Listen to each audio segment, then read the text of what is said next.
All right, higher side chatters, we know the nefarious few atop the power pyramid are always up to no good, consolidating power, siphoning off more wealth, and carrying out multiple campaigns against the people and the planet, all while leaving us largely in the dark.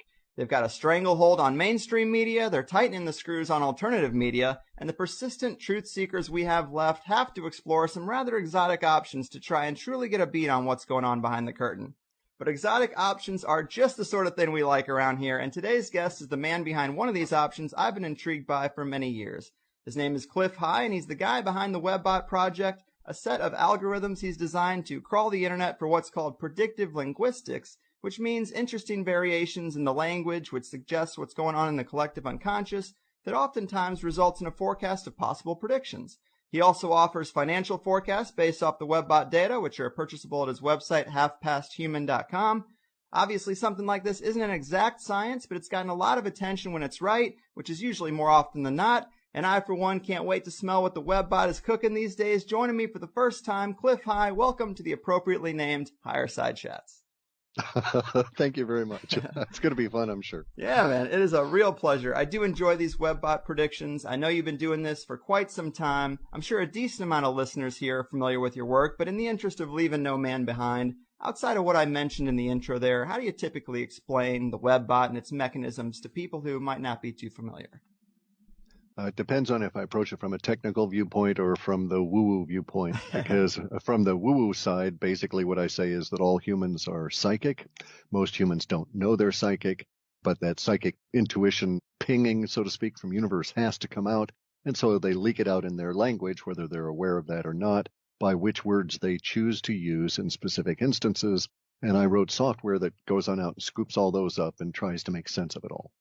Right on. Yeah, I like the woo-woo side of that explanation. I think there's something to that psychic ability. And yeah, a lot of people don't understand it or even know they have it, but we get deja vu, we get intuitions, and this is kind of a amalgamation of everybody's, right? I mean, at least the people on the internet.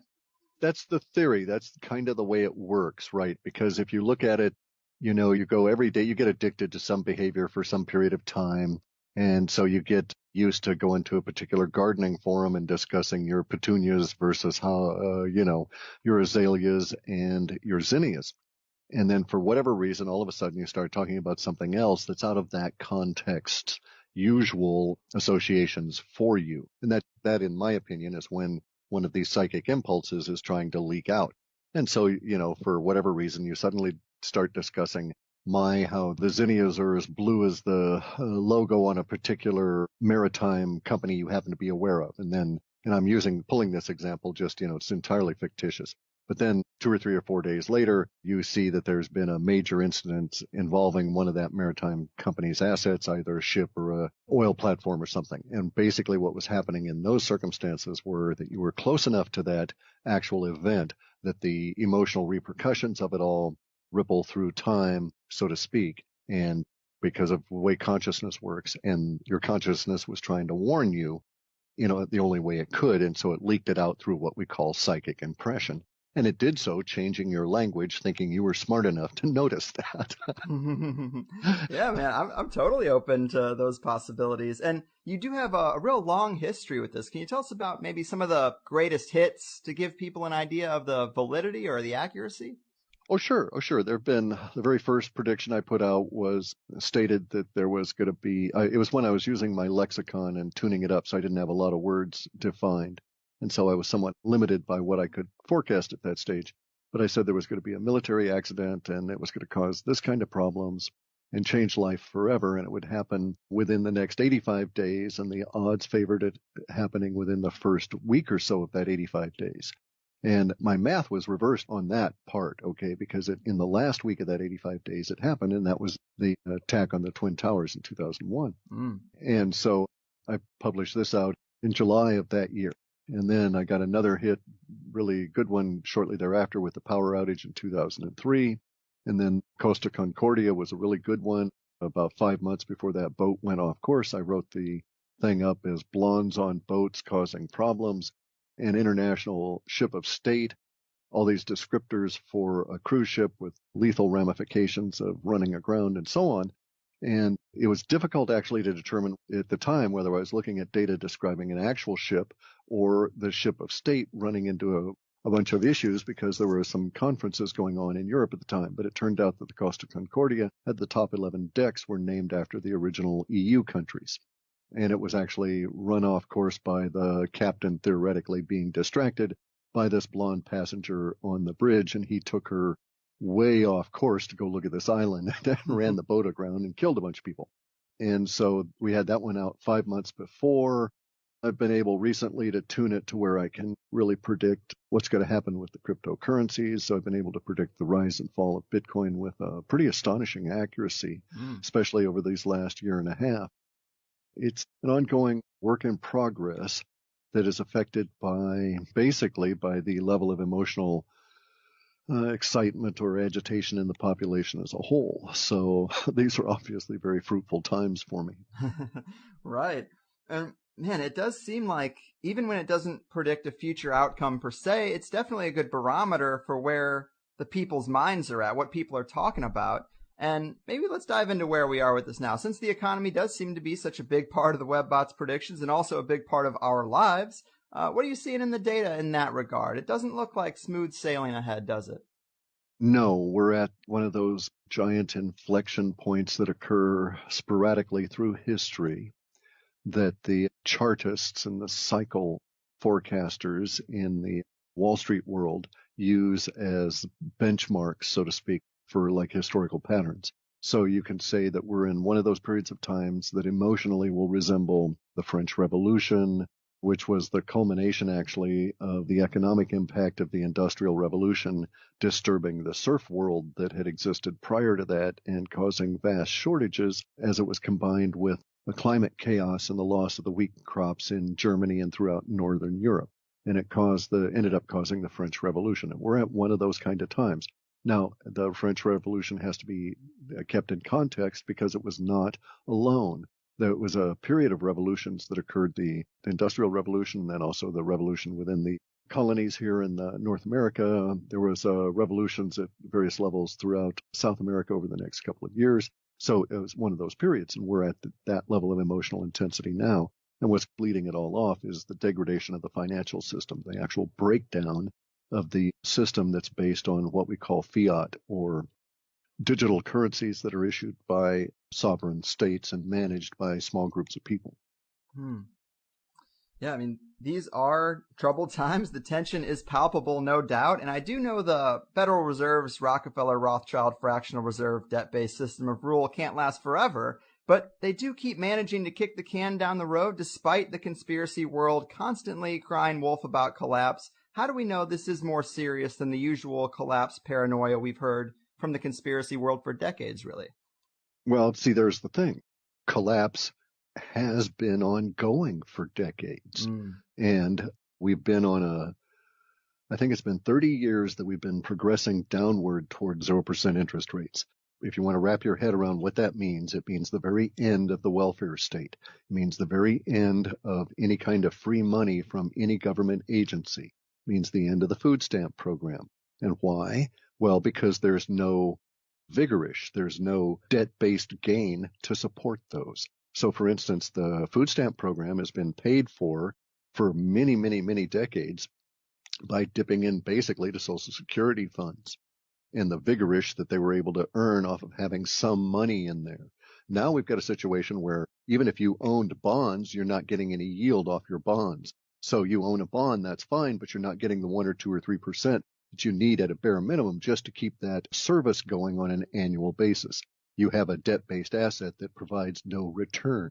Without that level of return, then what must occur at that level of the social order's existence, and we're there now, that in order to support a socialist system under that circumstance and give out any kind of money at all to anybody, you must actively take it from somebody. So let me describe the situation. In the 1950s and 60s, because of the United States having conquered the planet in World War II effectively and gathered all the gold and resources unto itself, and having 25% of our population own 75% of all the world's wealth in terms of real assets, gold, silver, production capacity, everything. So we were 25% of the populace with 75% of the wealth.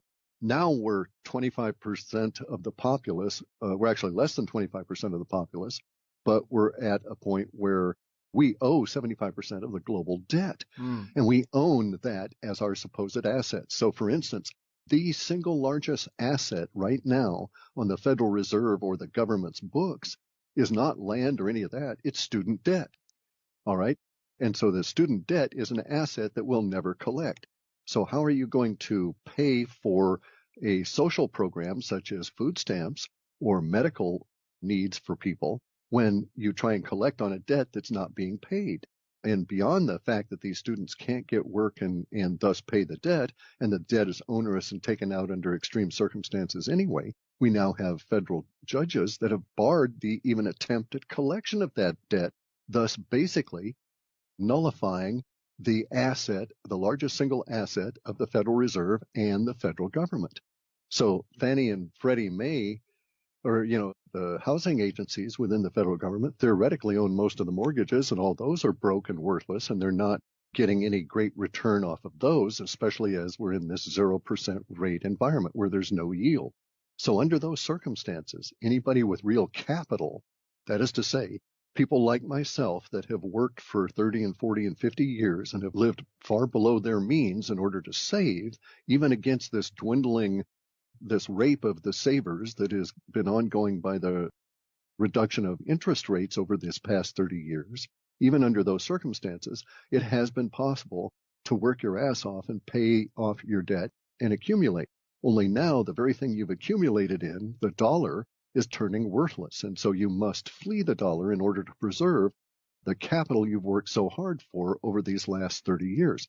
And I'm not talking about people that are multimillionaires and business tycoons and stuff. I'm talking about the guy that, owned what used to be the local gas station, or, the people that own and work at the local grocery store, this kind of thing. People like myself that have worked all their lives are in a situation where we're having to exit the financial system because it's crumbling away from us because there's no return for our having worked this long and hard. And at a very personal level, therefore, you are desperate for yield. The whole planet is starved for it. And so thus the rise of cryptocurrencies and the flight of capital from fiat issued by sovereigns to fiat that is self-issued or distributed or self-regulating, which is self-governed on a software platform. Bear in mind that the fiat that's issued by the government, the dollar, is 100% digital insofar as 90% of all of the people are involved in this country. They use plastic or digital dollars continuously and never touch real currency. So there's no difference for them other than you have a small group of people that are managing the dollar into oblivion, and then you have the large mass of humanity that's trying to convert itself into cryptocurrencies or something else as rapidly as it possibly can. So I think this defines an inflection point in that 30-year process of collapse to where we can say, yep, for sure it died a few years ago, and now the corpse is really stinking and we're all getting the hell out of here. Yeah, man, it does seem like economic musical chairs, and I guess the music is about to stop. And to get deeper into cryptos, I do find them pretty complex still. I've got a little bit. I've had guests mentioning Bitcoin on and off for years, and anyone who bought in the first few times it was mentioned on the show would definitely have made a healthy profit at this point. But even if you lost half of it, really, because it's gone up so much in the past few years. But what are your thoughts on Bitcoin at this point and cryptos in general? Maybe you could tell us about some other cryptos you're watching besides Bitcoin that have high growth potential, which... No, I'm sorry, I can't. Yeah, I can't do that. I've recently come to the decision I can't do that. I can talk about Bitcoin, I can talk about Ethereum because I've mentioned them in the past, but I can't mention anything else because coincidentally, my mere mentioning it causes market movements that I don't want to involve myself in, right? Because there's karmic repercussions here. I might casually mention something as I have in the past, and then people think, oh, this one's going to go way up, or, be long-term value or something like that. And it may be that you weren't listening appropriately, or you didn't catch which side of the value proposition I thought that might be in. And so you might get burned if you thought it was long-term, or that it was going to be a quick earner if you were wrong on which side. And so I want to be very careful about that in the future and let people make their own decision on their own research. And so what I'll do is provide that kind of thing in my reports. I can talk about the general trend of it, and existing coins that you might bring up I can comment on, but I'm not going to offer any new names or that kind of thing. Make sense? Fair enough. It totally does. Okay. These obviously are small markets, so they are volatile. But maybe I could ask you, without any specific names, are there features of some cryptocurrencies that we should watch out for or could be potentially advantageous? Sure. Oh, that's real easy to discuss at that level because we're discussing it in an abstract that you can then use as a metric to apply to your own research. Exactly. And this is great. So first thing I always look for is to find out if the coin or the token is in any way associated with mining. So for instance, if you found a company that was doing some business offering a coin and it was in no way mined, it's a pre-mined or pre-issued coin, then I would be very, very, very leery of it. If it was a coin that was pre-mined and each coin was therefore and thereafter somehow associated or linked to some kind of a physical goods, like a bottle of wine or a chunk of gold or something, I would be very wary of it because there's all kinds of rules and laws still in place that allow those physical goods to be encumbered outside of your coin's theoretic encumbrance of that good. And so until you knew for sure that that coin was actually going to be able to make a claim on that good that supposedly backed it, I wouldn't get involved with it because, again, it's a management issue.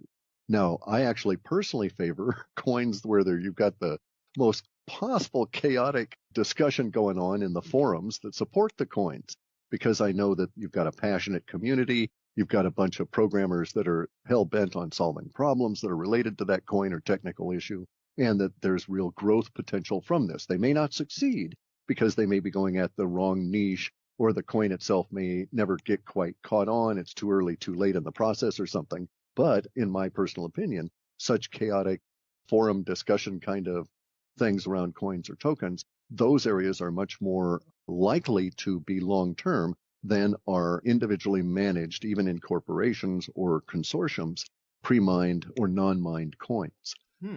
That makes sense. That's great advice. And have you come across any of these coins? I've had people send me a few of them that are almost structured like pyramid schemes in a way. Like you're supposed to get other people to invest. There's dozens of those. Yeah. You got to watch out for that. There's also a bunch of those where they try and figure the multi-level marketing and they're explicit about it. And it's like, no, you got to run from these things. Run as fast as you can because you're going to get caught out. There's this rule I had pre-internet, okay? And the rule was always good for me, and it was always it proved itself exact all the time. Pyramid schemes have been around ever since the pyramids, and so they came up in the 70s. There was no internet, so they had to spread by word of mouth or phone or something like this. And so my rule was, by the time I've heard of it, it's about ready to collapse. So sure enough, anytime any of my friends called me up and said, hey, we want you to join this, and it was a pyramid scheme, I would tell them, run, get out as quick as you can. It's about ready to fall around your ears. So if you were to send me such a thing, I would assume that by the time it reached me, that it's very near its peak and it's about ready to fail on its own.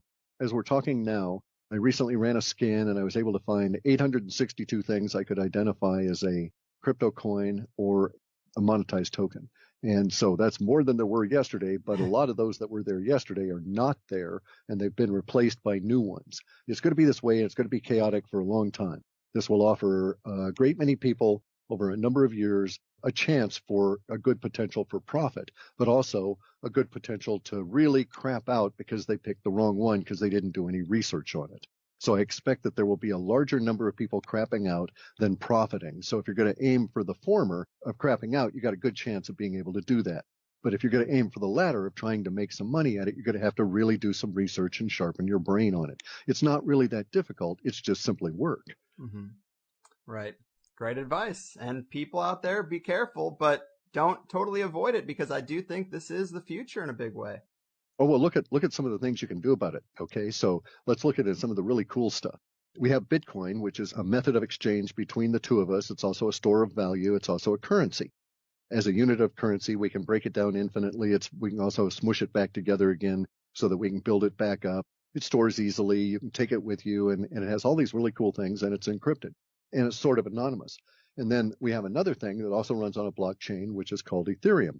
And the Ethereum environment provides us with these Ether tokens that are basically like train passes, a pass to ride a train.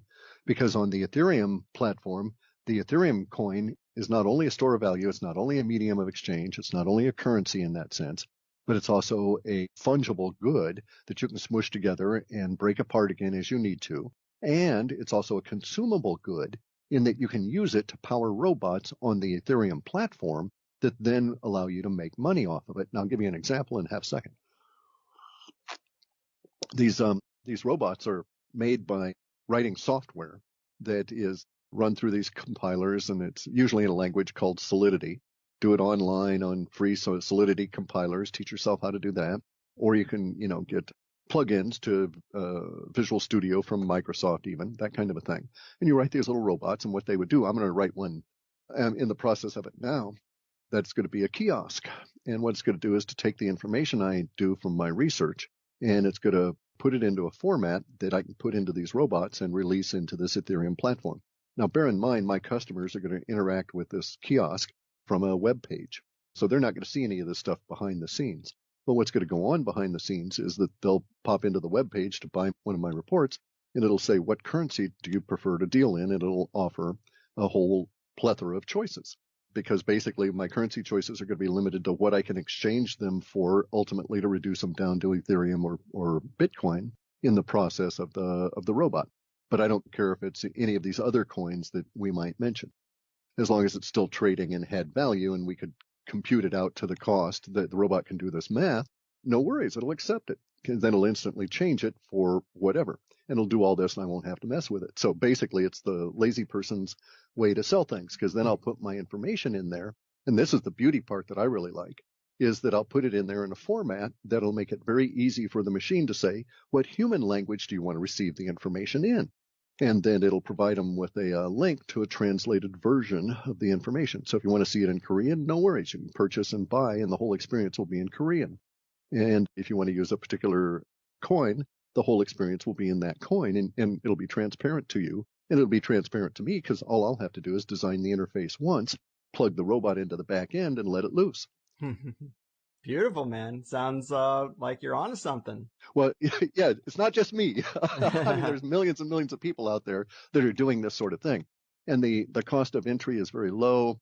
People can teach themselves how to do coding and write these, what they call them, smart contracts. But if you think of them as robots, it's a whole lot easier to grasp what's going on. Mm-hmm.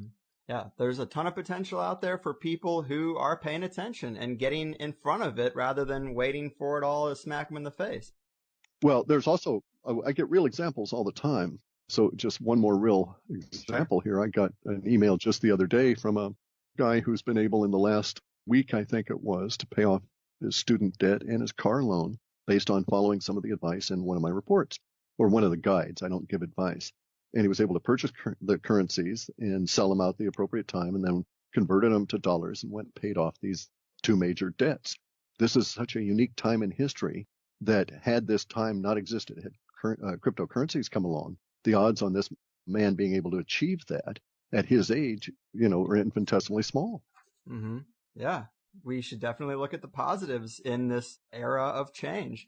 And I wanted to get into some weird stuff too. Clearly, we got a lot of weird stuff going on in the world, no doubt. I heard you talking about Antarctica fairly recently. It's been something a lot of listeners are curious about right now. We've talked about John Kerry's visit right around election time. Also, Buzz Aldrin needing to be medically airlifted out of there. But we also have Newt Gingrich going down there right after the election, as if he was the liaison between the new administration and whatever the hell they got going on down there.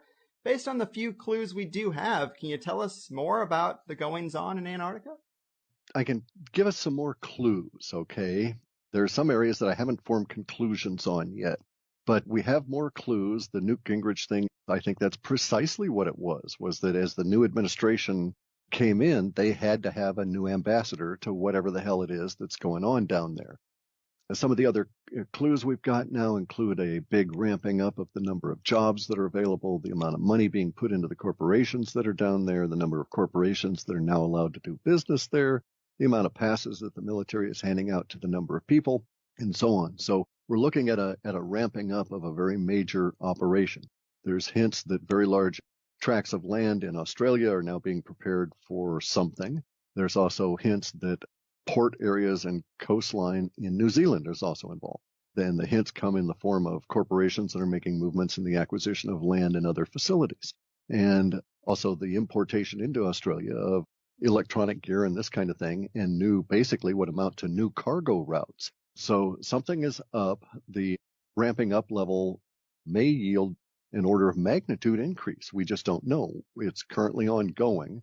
This is curious, though. We knew it was coming, but this is curious because, of course, it's the winter in the southern hemisphere. So the expectation is, or the one conclusion I have is that the prepping that they're doing now is for some big push as soon as it becomes clement weather Antarctica. So that would be like Antarctica's upcoming spring. And so they were preparing for something. Now, whether we'll see any real manifestation of it here in the United States or wherever, and we're paying for all of this, I don't know. But I do know that we're now approaching a point where it's a mathematical certainty that we'll soon have a fairly large population of returning people from various chores or tasks in Antarctica. So we may start getting people that are going to spill out interesting information in larger and larger amounts as we go forward. Yeah, man, I am really excited about the potential there. And some conventional ideas suggest that what's going on is resource mining or oil, but those really aren't the companies that are down there, are they? That's quite correct. And the issue there is that it's not oil, it's coal. They found vast quantities of some of the purest coal on the planet sitting in huge mountains in a mountain range as though it had already been mined and was cleaned and carefully piled up into these things that are 5,000 and 6,000 feet high that you and I would think of as mountain-sized foothills. It's so clean that you can just literally truck on over there with your bulldozer or walk over by hand and pick up this coal, and it's no dust or anything. And so it just boggles the mind. And there's more coal there in one of these mountains, it is estimated, than is the energy requirements of the United States for 200 years.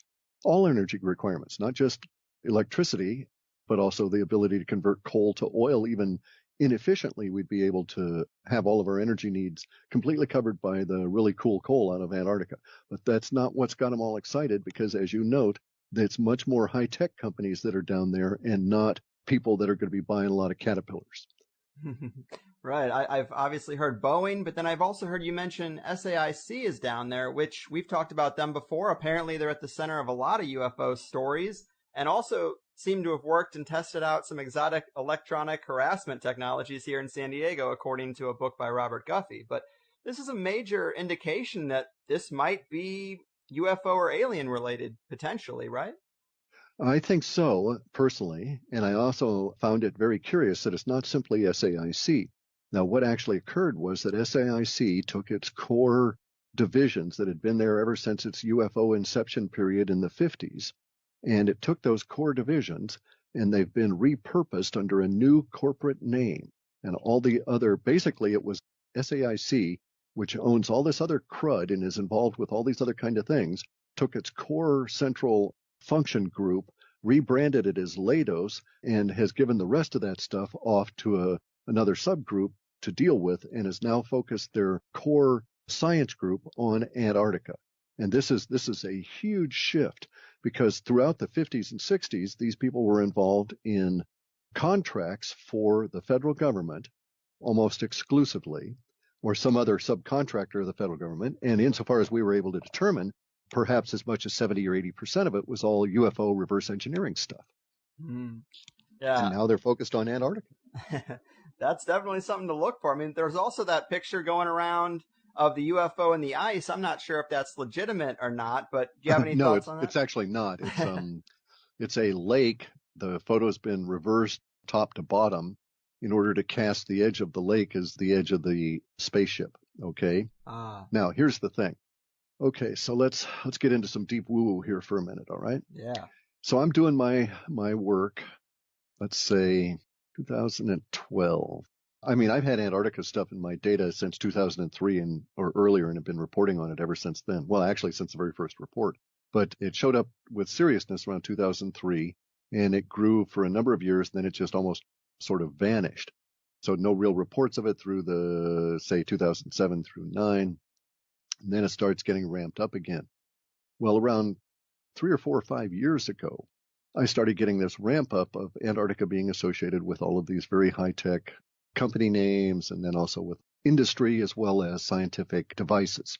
So, for instance, I would just get these weird associations of Antarctica and scanning electron microscopes, or scanning tunneling electron microscopes. And those are not something you would usually use to investigate ice. And so it was just odd that there was these associations of these rather strange scientific devices going to Antarctica. Not odd per se, because that's all Antarctica used to have associated with it, was basically the military and science. And then there came out the rumors of the films of what were made in the 70s of the discoveries of these mountains of coal and so on. Anyway, so as I say, in about 2012 through 13, I started getting a lot of reports in my data, more connections to the woo-woo side of things. And I thought, ooh, this is really interesting, and started really pouring through it. I started reporting on it. And then I ran into this very curious situation, and I couldn't really decide what was going on. And the situation was that it was almost as though there was an echo or an amplification of the stuff I was writing about that was not being scrubbed out by this thing I called MOM. Okay, I have this thing that MOM, model of model space. And every time I write a report, I take all the words that I've got associated with that report and I dump it into MOM, and MOM is a robot, and MOM supervises the spiders. And whenever it finds an echo of my own words and stuff, it throws it into the dustbin of our processing, so to speak, and we just don't involve ourselves with it. So no circuitous references.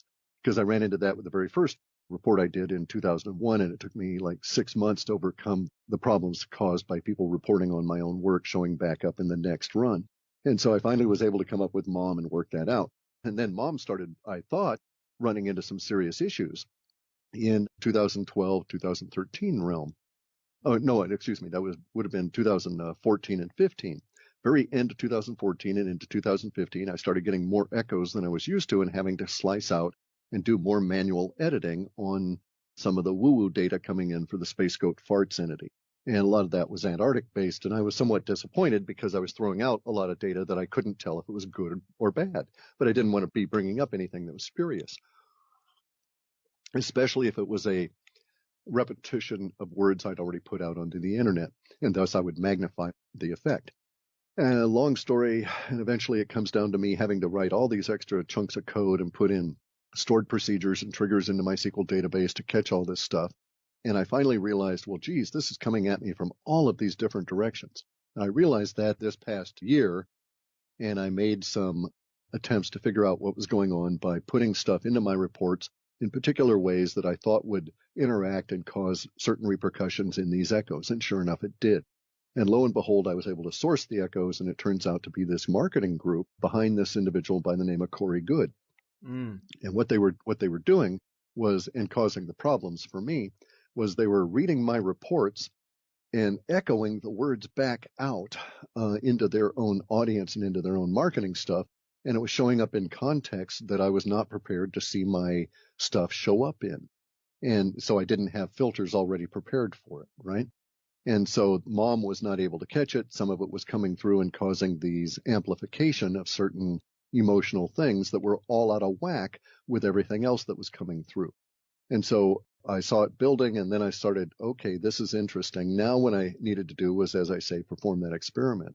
And I ended up tracking it down to this Corey Good guy as the front end of this big giant marketing campaign. So if I know, for instance, that a particular theme in woo-woo is going to be used for a movie, I preload MOM with that to screen out all the PR crap that's going to be coming out about that film.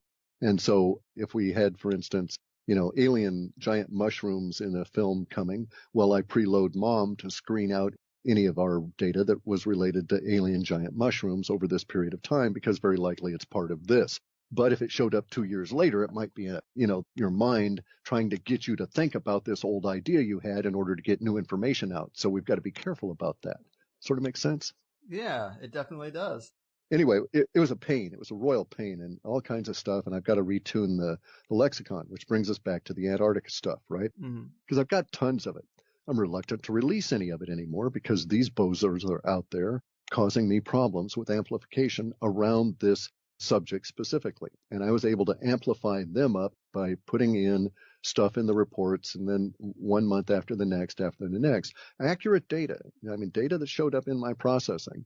I'd already tumbled to the fact that something was going on. I didn't know who it was, but so I put in 3 separate memes with specific wording that caused certain things to occur, and I now know what's going on. But now it means I've got to go back and basically make all these filters permanent, go and change all these state variables and temporal variables to account for this for the long term, because we're in this big brouhaha as their giant marketing scheme comes unraveled, and the repercussions are going to go on for years. And I'm like really irritated. I mean, I'm sorry, I don't mean to vent, but it caused me a whole lot of work at a time I didn't need it.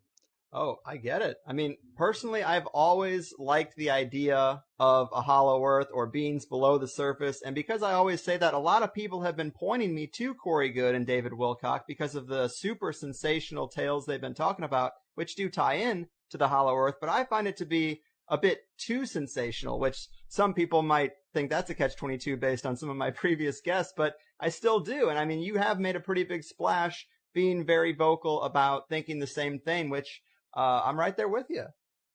Well, I was driven to it because I don't pop my head up and pay attention to what's going on in the woo-woo community at a personality level. I just don't have the time.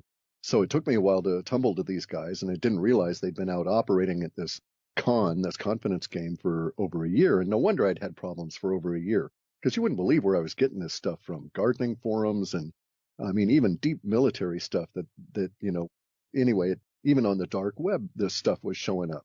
And it was because no one was calling bullshit on it that it was becoming amplified to the point where people had contacted it for the first time and they couldn't find anybody seriously debunking it anywhere. And so they assumed no one could debunk it, ergo it's actually solid, as opposed to it just being, I think, a marketing effort where they attempted to squash people saying, hey, this is full of crap.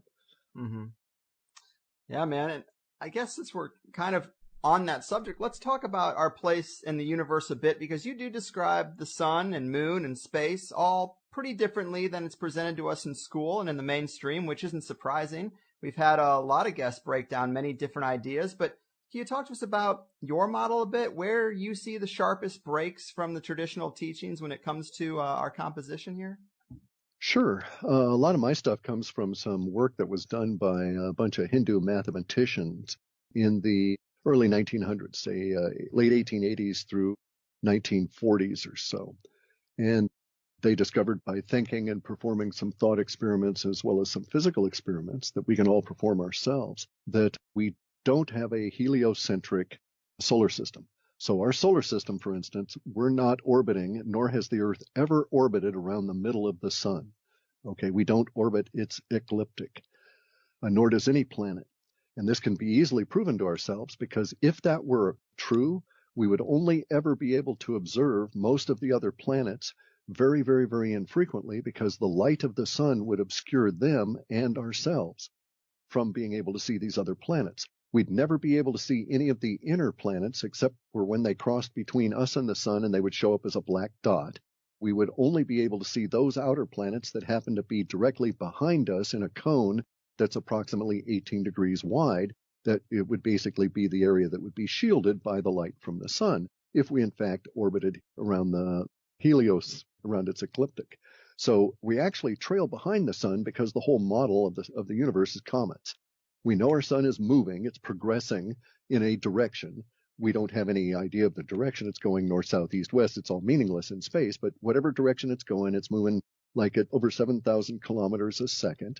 And it's burrowing through whatever it is out there. And whatever it is out there is not vacuum, because as the sun progresses through it, the sun is reacting to material that is coming in around the sun that we perceive and can sample as these basically ionized gases at different densities and different complexities. Our sun is not a giant nuclear reactor that's going to go on forever, fueled by internal nuclear compression based on the compression of hydrogen. In fact, it probably has zero to very little hydrogen in it at all. It's primarily composed of ferrite, gold, silver, and copper. And the ferrite is the largest amount of it. It's probably about 3,000 degrees Kelvin. So the surface of the sun itself is very cold. So when we get a sunspot, what we're actually doing is looking through the plasma at the cold iron underneath, the black ferrite surface underneath. And the plasma is caused by this iron being shoved through these ionized gases, very much the way you would have a tungsten tip in an ionized gas in a TIG welder, causing this arcing in the plasma. And that's what's going on around the sun, is this plasma. and the plasma is actually currently retreating, condensing for reasons we don't know, down from about 8,000 degrees Fahrenheit, I think, to about 5,000 degrees Fahrenheit in terms of its temperature, leading us into an ice age period. This contraction of that envelope is about 125,000 years since the last time it happened, which is about 25,000 years overdue insofar as the thinking of the people who study this. In coincident with that, we have the two largest planets in our solar system, Jupiter and Saturn, in alignment relative to our own path in the solar system. Now, we're all trailing behind the sun like debris in a cometary field being drugged behind it. And this is what accounts for the retrograde motion of the planets. No planet would ever appear to be retrograde to us ever under any circumstances if we were orbiting the ecliptic of the sun. If we orbited the equator of the sun, no planet would ever show up in any way, shape, or form as retrograde. And the fact that we can see all planets continuously means we don't orbit the middle of the sun, whether we're back behind the sun being drugged behind it. And so this is why we get retrograde motion. As the Mercury, for instance, spirals behind the sun, it sometimes appears to be going backward from our viewpoint. But if we were to transpose that into a two-dimensional image, it would look like a zigzag. And so you see these zigzag Mercury eclipses or Venus eclipses of the sun. And that's actually the spiral being captured in a two-dimensional form by the cameras we've got looking at it, which prove that we're all being drugged behind the sun as cometary debris. We know that the solar system itself has some kind of a shell around it that's composed of something that is gaseous, so to speak, but has enough radiation and energy in it to prevent our explorer ships from ever leaving our solar system. So they're kind of like trapped in the cell walls of our solar system. We also know that the only vacuum that exists is directly behind the sun. And the further you get out away from directly behind the sun, the more you encounter the stuff that is in the space between stars. And we also know that our orbit, our position behind the sun, we're falling further behind that, ever so slightly behind the sun, because the Earth itself is growing larger. It's growing larger because more energy is coming around the sun, coming through that plasma unaltered in the form of gamma rays and other cosmic radiation we can't identify. And it's getting caught by the plasma core that's in the middle of our Earth, which is making more material, more hydrogen, oxygen, oil, zinc, tungsten, etc., and pushing the Earth further apart in the plates as it makes more stuff deep in the middle of the planet. It's got to go somewhere. And so in addition to the Earth getting larger, the effect of Jupiter and Saturn are also on a 402-year cycle that out to 425 years, and it's causing a mini ice age on its own, and all this stuff is combining right at this moment. And we sit here and talk about cryptocurrencies. Fair enough. Man, it is so interesting. I've seen computerized models of that composition, like this corkscrew spiral pattern following the sun through space. I am curious, though, if that is our structure, wouldn't we see greater differences in regard to celestial alignments or the constellations' precession? They seem pretty stable over thousands of years if megalithic site alignments are anything to be considered of any value in this area. We will see that, but bear in mind it's going to take much more than a single precessional cycle for us to see any deviation from that.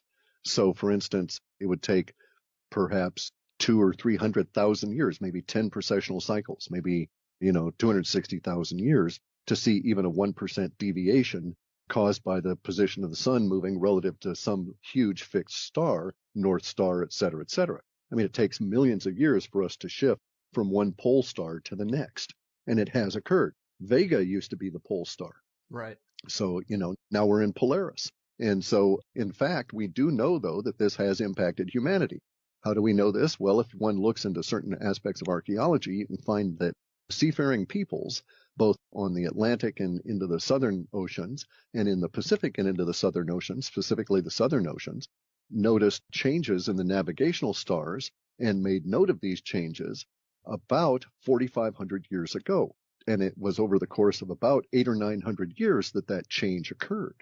And it was necessary then. So they needed to have a degree of refinement that you and I don't need. Okay. These guys were in the South Pacific, were trying to find islands where they were separated from other islands by death in the water, because if you didn't find it, you died. You can't live on the Pacific Ocean. It's a desert. And so you got to live on the little islands. And in order to find that island, you had to know where you were within a few feet.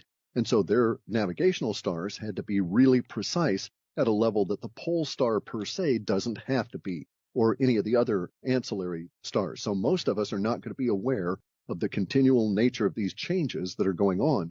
But the South Pacific Islanders, over the course of 800 years of sea songs that were their navigational way of transmitting that knowledge from generation to generation, noted how certain stars were changing. The personalities that were given to those stars were noted in this change, and they followed them, and then they noted that they stabilized. Yeah, I mean, that is a great point. And of course, we are talking about a massive, massive scale. It's really hard to get your head around, but we should assume that all stars are moving in the same way ours is, right? Or not so? We should assume that they're all moving. Let's not say way, because it implies a direction, and we don't know that they're all moving in any way, in any fashion close to the directions of any other stars. But we think that that's sort of the case, because if you look at the Milky Way galaxy, all of the stars seem to be going in this big, circle, this big loop around what we think of as more or less the center of the galaxy, where there's a whole lot more stars that are moving a lot faster. Mm-hmm. Well, it does seem like spiral and rotation is some fundamental, basically, technology. If you wanted to get into the Nazi Bell and UFOs, it just seems like there's a force that is kind of left off the books in physics that has some interesting properties involving rotation, and it does seem to be kind of fundamental to our structure. So I see how we could be moving in that kind of a spiral pattern. And it goes back to Victor Schauberger, and he was the one that theoretically or supposedly anecdotally came up with the breakthrough that allowed him to do the implosion engine for the Nazi Bell. And he based it on implosion science. We've been close to this before.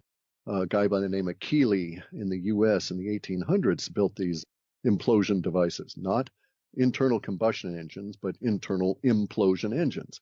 And he was running locomotives on them. They were so large, and they were basically, we wouldn't think of them as zero energy devices, but they were very low input for very large output devices, and they were non-polluting and so on. And of course they were snatched up, and on his death all of those were purchased except for a couple of the ones that were left out. I think some key elements were taken out of them, but and they disappeared into the bowels of the Smithsonian. But if you call them, they've never heard of the chap.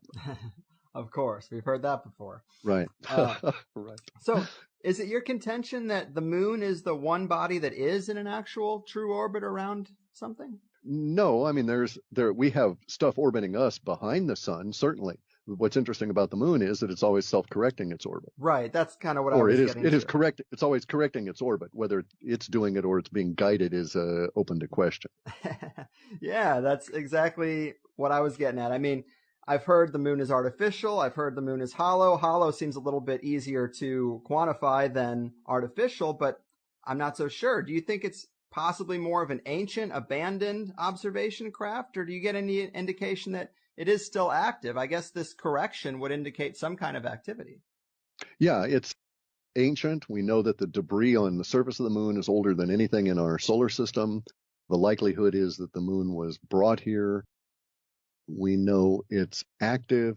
Some people on Earth probably know by whom and with what, but the rest of us are just left with stuff going back to the invention of the telescope and the notations that we've seen since the late 1700s or 1800s, early 1800s, of moon flashes and ships across the moon and all of this kind of thing. So we've been observing them for several hundred years. We know it's ongoing, but nobody in officialdom is willing to discuss it. But it's quite factual that the moon is hollow. I would argue that you really can't have anything that's going to be hollow as large as the moon without it also being artificial, even if it was partially hollowed out and then stuff put into it. However, this one appears to be quite observationally just crafted out of, some kind of sheet metal or something. And then it's just accumulated a lot of debris on the top of it ever since.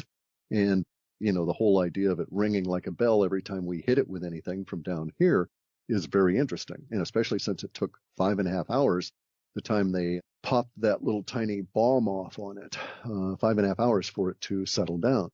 And there were also indications that just from the seismic activity that was going on, that you could almost map out an internal tetrahedral structure. which curiously looks a lot like the same kind of thing you see in Iapetus, one of the moons with the most strangest of what we can call orbit, because it is this weird swinging back and forth, looping over its own trail while still keeping up with the rest of the mass. And it's not even really an orbit. It's a sort of weird figure 8 thing. So there's all kinds of strange stuff in our solar system. And see, this is why at its core, the woo-woo stuff is all accurate, okay? And at its core, maybe even a third of what Corey Goode mentioned is accurate, all right? But none of it he experienced. All of it he is replaying out of what he's been told to say. It's not his own experience. He's just built a narrative around stuff that is quite factual. And the factual stuff is that, our military knows things that it's not telling us. And if our military is not out there flying these little triangular things that I see with the goggles, then someone should tell our military we're in a real world of hurt because somebody is up there doing stuff that we don't know about. And so it's one of those deals. They either can plead ignorance or incompetence. Let us please hope that they're going to plead ignorance and they really do know what's going on, or in fact are causing it, because there's so much activity going on. So a lot of this stuff is accurate. There's a secret space program. I see the thing, and no one talks about it, thus it's secret. And indeed, we may even have all these strange things like, giant cavernous rings that people used to inhabit out around the planets. All of that stuff may be quite accurate. But the way in which it was fed back caused me all kinds of problems. And the fact that they didn't acknowledge that they were spinning a narrative out of, the various flotsam and jetsam that litter the woo-woo world. Mm-hmm. Yeah, man, I definitely think there's a secret space program out there. I've just heard too much. I mean, ever since Gary McKinnon, it's been pretty obvious that they've got things going on militarily related to space that are far beyond what they tell us about. And that was a while ago. Correct. And what really irritates me more than anything, I think, is the lack of knowledge. I mean, I don't know if I would sleep better at night or not knowing what these guys know. I mean, if I knew there were giant hairy spiders out there that are flying spaceships trying to get me, I don't know if I really need to know that at this point, right? But at the same time, it's irritating that somebody knows it and I don't. And if there are these guys, well, I want to think about ways to maybe get back at them, that sort of thing. Mm-hmm. So in other words, it's my planet too, and I want to involve myself in it. And it's also my planet's atmosphere. And if you guys are doing things in it, then I've got a right to also participate in this at whatever level I can. So I find it very irritating. Now, on another practical level, I see that the marketing effort and everything that's been put into this is symptomatic of a lot of the stuff that's going on in the financial system, the political system, the social order in a lot of different ways. And the symptomatic nature of it gives me a great deal of hope, because I know when it is expressing itself in these other areas, financial, political, social, etc., it is again pointing to a huge inflection point and a major change currently underway. So the mere fact that someone felt that they had to promote the marketing group that was behind Corey Goode and get them to do this at this time means that they're very much afraid of what's actually going to be coming out, and they were trying to muddy the waters and control the ebb and flow before that occurred. So this was a very good sign once I tumbled to what was going on. The fact that the marketing group was unsuccessful in selling their full, complete vision is also a very good sign. And there's certain signs within the language they've been using that are indicative of people under a great deal of stress. And I'm talking about, people that are under so much stress just from their own internalization of the pressures that are on them, that these people may literally keel over dead of a heart attack at any given instant of additional stress being provided. They're at that level of tension, seeing the language coming out. So I think there's something pressuring them on both sides, not only the breakdown of the narrative and their control of it out in the greater world, but also the people on the other side that are, provided the money and the impetus that are just not happy with the situation. And that the situation that's driving them, I think, is some form of a disclosure. Whether we will like it afterwards is going to be anybody's guess. Those are great points and an excellent breakdown, because that does indicate there is some value to studying that material, because obviously they put it out for a reason, to steer the conversation, to kind of get ahead of something, and that is the exciting part of it. Well, you got to be careful, though. Yes, it's interesting. I take it as clues. I'm not going to study any of their details because I don't care about the warped, little twisted way in which they're stitching it together. Right. All I need to know is that I can see the stitchery and I can see the hand behind it. And then I can start thinking about that hand and why it's doing that. And thus I don't get involved with the details because they will only lead you so far and no further. Amen. I agree with you there. We have talked about a hell of a lot of stuff as we start to wind down here. Is there anything else you see in the language of the web bot that it's picking up that might be worth a mention before we go? There is, and it's really a caution, okay? We're in very exciting times. We're at one of those key inflection points in history where we have an old system dying and a new one being born. As a result of that particular point in history, there will be an opportunity to create great fortunes because things will be in dynamic play as new industries are born and old ones die, and will they'll actually be allowed to die. You know, they haven't been able to declare bankruptcy and fold for decades because of the government supporting them and all of this kind of thing. All that's going to go away. So the whole social order is going to change, and everything in the infrastructure will change over these next 15 years. I hope that we move into the George Jetson kind of world, and that's where I'm placing my bets. And people that are also thinking that may want to look into cryptocurrencies and so forth, but be advised that in this current state, there's great opportunity, but there's also great risk potential. So you've got to be smart about this and do your research and be adult. Don't blame anybody else for screwing up from this point on. Cheers to that.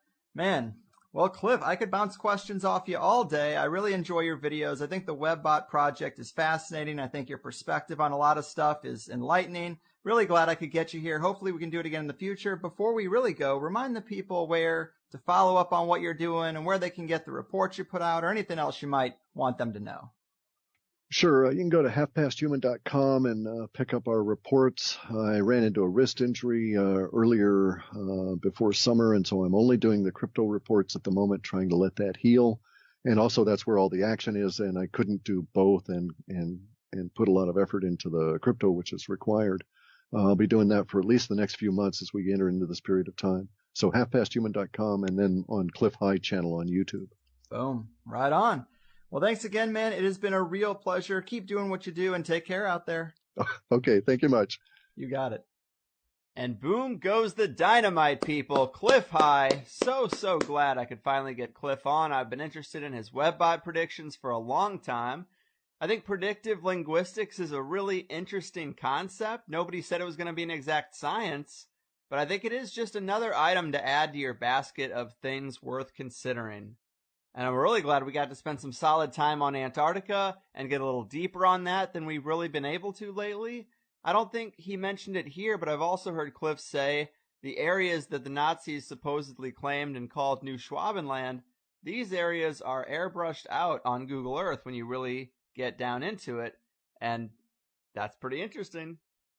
I'm also glad we got to talk about this spiral model of our solar system. I've seen that GIF going around a whole lot. And a part of me thinks that if you're going to go with an electric universe just a little bit different than normal kind of paradigm, that it does make sense that the sun would be moving along with everything else that seems to be moving rather than sitting put. But I still wonder about the way things line up from our perspective. Like, if all stars are in motion, the Milky Way is in motion. We got these stars moving in spiral patterns all along the X, Y, and Z axis of space. How could something like Karahunj, the Armenian Stonehenge, how could it have these ancient megalithic rocks with holes carved perfectly to align with Orion's belt on the Armenian New Year? How would Karahunj maintain its alignment? I don't know, but we do have to deal with the fact that it does. Maybe 8 to 12,000 years is nothing in star travel time, but it is almost half a wobble. That's not nothing. I don't know. I get lost going places I've been to twice before, and I'm supposed to figure out this kind of shit. It is fascinating, though, to hear alternative ideas on these kind of space things, and I thought Clif broke it down really well. And there's a lot of things in his Rolodex that we didn't even get to. I would love to have him back. If you want him to come back, let's get him some good feedback so he does know you're listening. Let him know. Clif does a lot of shows. The only way to separate which ones are worth your time and which ones aren't are the people who contact you and say, I heard you on X, Y, or Z, go back. So let's throw them in the rotation. I also mentioned Armenia, and I need to get another installment of that Graham Hancock tour video out. It's insane how long it's taken me. The next one even has the buried pyramid, but man, time just gets away from me month to month. that's how I try to figure out what I'm doing, is in these month-to-month chunks. And really, I just am like, okay, you got to keep up with emails and tech support, customer service for Plus people and for t-shirts. You got to put out 5 good shows. Don't eat like shit, and do one extra thing. And it's always something else. Like, first we transitioned to a new top quality high-end forum. That took some time. And then I don't know. I think I did the Hot Ones challenge thing and edited that video. Then I did a series of guest spots and a couple of tinfoil hats. Then I did another video where I went on a Laurel Canyon tour with Mark Devlin, followed by a month where I did an extra show with the episode with Bruce Lipton. And I also just made a server move for all 3 websites, which is great because I'm saving a lot of money. But it also wasn't completely smooth. And if you're having problems with the THC iPhone app, by the way, try to refresh it or clear the cache or delete it and re-download it, whatever you can to reset it, because the server move kind of disrupted the linkage for some people, if you know what I'm saying. It's a minor thing, but I've answered like 24 emails about it. And I think we are going to have the developer shore up some issues with the app soon when he gets some time. And that's a beautiful thing. And then I guess most recently I went to this Science of Consciousness conference, and I'm trying to put something together for you this weekend. I also typed up a lengthy description of my recent past life regression session and the scenes I was shown, and that's on the Wildcard forum if you have any interest in hearing about it. It was too long of a thing to talk about in the wrap-up of a podcast, but too short to record its own thing about. So I said, screw it, this is what a forum's for. And now I'm also in the process of redoing the basic THC website. I just can't help myself. I have to tinker. But I got some data that surprised me that like 70% of all the website visitors are on mobile, which makes sense. I mean, that's how I do most of the things I do. But now I'm redoing the website to make it look as sick as I can on a cell phone because I want to stay current. I don't want to have one of these outdated websites. Not a good look for a conspiracy show. So I'm redoing that website, and I think it looks pretty damn good already. The core of it does. Like, if you pull up the highersidechats.com in your mobile browser, you'll see a simple description of the show that I think is straight and to the point, and then you see a link for Plus and a player that fits right on your screen. And it plays the last 10 episodes in slides, so unless you're really, really far behind, everything you need is going to be right there. And if you just subscribe to the feed on some podcast app, then you never go to the site, and I get that. But I think this is a real upgrade in terms of looking slick and modern. I'm going to flesh out the rest, and then next month I'm getting married, and then Armenia video chapters 2 and 3. We're just going to knock it out. Come on. But Jesus, this really got away from me here. But I do like to touch base with you guys sometimes just about what I try to do to keep the ship on course. I got nobody to talk to about this. I have no coworkers. But it also is just a decent list of the extra things if you've missed any of them. The Mark Devlin tour was pretty cool. The Hot Ones video was torture. But what can I say? Clif, hi. He knows a lot about a lot, and it was a real pleasure.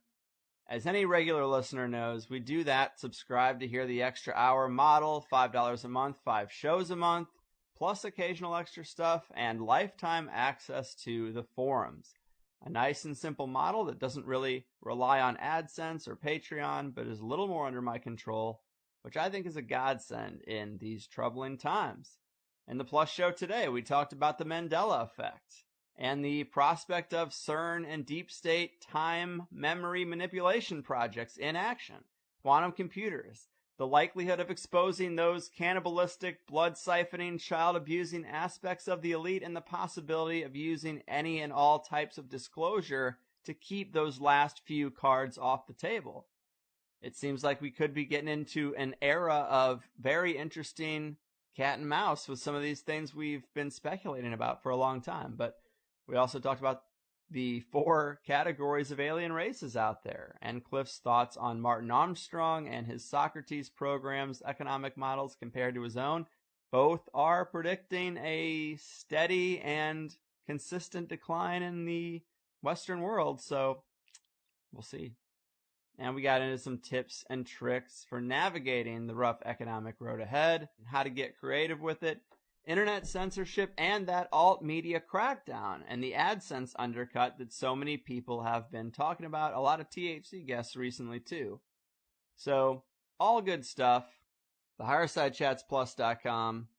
As for what's coming down the pike, whatever, I think it's a month of pretty heavy woo, as Clif would say. Not all woo, but we are going back into the hard woo territory for a lot of the month of June, so be ready, and I'll see you then, friends. I've got to wrap this thing up. Holy hell. Bitcoin, by the way, I just saw it hit 3,000 a coin. Can't believe that, but I am really, really loving it. Alright, I've done my part. Your move, psychic leakers, Antarctic secret keepers, and architects of the coming economic collapse. Your fucking move. They built a little empire out of some crazy garbage called the blood of the exploited working class. But they've overcome their shyness. Now we're calling them your highness, and the world screams, save me, THC. They destroyed the bonds of friendship and respect between the only people left who'd even look them in the eye. Now they laugh and make a fortune off the same ones that they tortured, and the world screams, save me, THC. Let's look for Jesus, some will say, but Mr. Jesus is so far away. Now you're the only one who can tell me if it's true. The Bilderbergs and Argents too, they built a little empire out of some crazy garbage called the blood